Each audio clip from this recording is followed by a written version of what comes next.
Hello, photographers. Terry had a question in our Facebook group about S.o.o.c, which stands for straight out of the camera. Now, if you're not familiar, this idea of straight out of the camera means that you get the shot right in camera and you do no editing after you've taken the photo. Now, the argument behind this that some people take is that in order to be a real photographer, you have to get the shot right in camera and do no editing, no post-processing whatsoever. The idea is if you edit, you're not a real photographer. So that's the first thing we need to dispel, because that idea is just bullshit. Editing or not editing a photo does not make you more or less of a photographer. Editing is just a tool in our photographer's toolbox, and it's something that you can use as much or as little as you want to help realize the vision of the photo that you have in your head. Now, when you say something like that, what will come up in the argument with these purists who believe in straight out of the camera is that editing means that the photo you are presenting is not what you saw and is not true to life. But here's the deal with that. Unless you are a documentary or a photojournalist photographer where your images are being presented as true to what you saw, editing doesn't matter. Right? In those cases of a documentary photographer or a journalist photographer, yes, you want to do very minimal to no editing whatsoever so that you present the image that you captured as you captured it as real to life as it can be. But that is just one narrow slice of photography.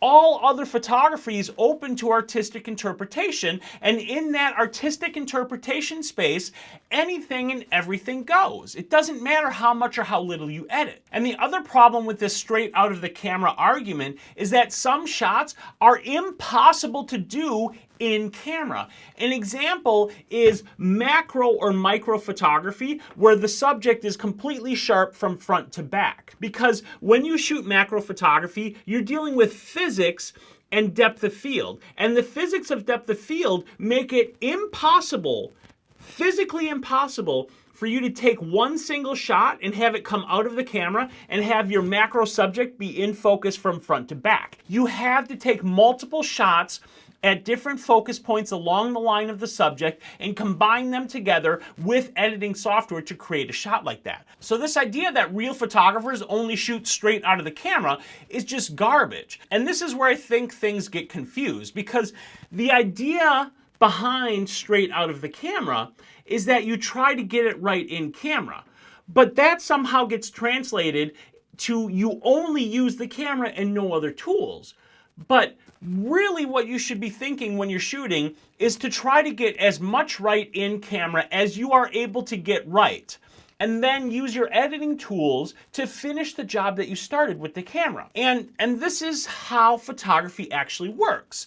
Because when you go back to film and you go back to the darkroom, that's exactly how things worked. In fact, Ansel Adams was one of the pioneers of this approach.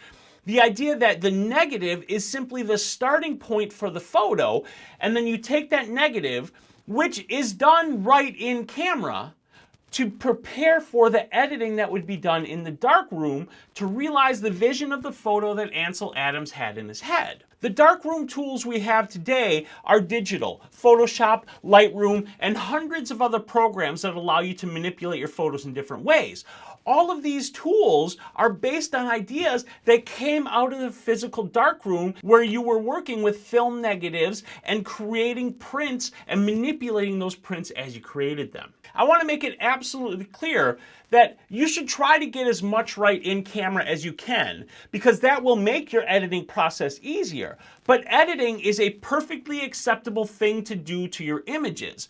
There is no such thing as a pure image, because you can manipulate how it looks just by changing your settings, and you can make it look different in camera. So the shot you take may look completely different from the shot that the person right next to you takes at the exact same time. There is no such thing as one real and true image of this particular thing you might be photographing. So get this idea out of your head of purism and having to do things to some sort of right or correct standard, because there is no standard. Just get out there, take some damn photos.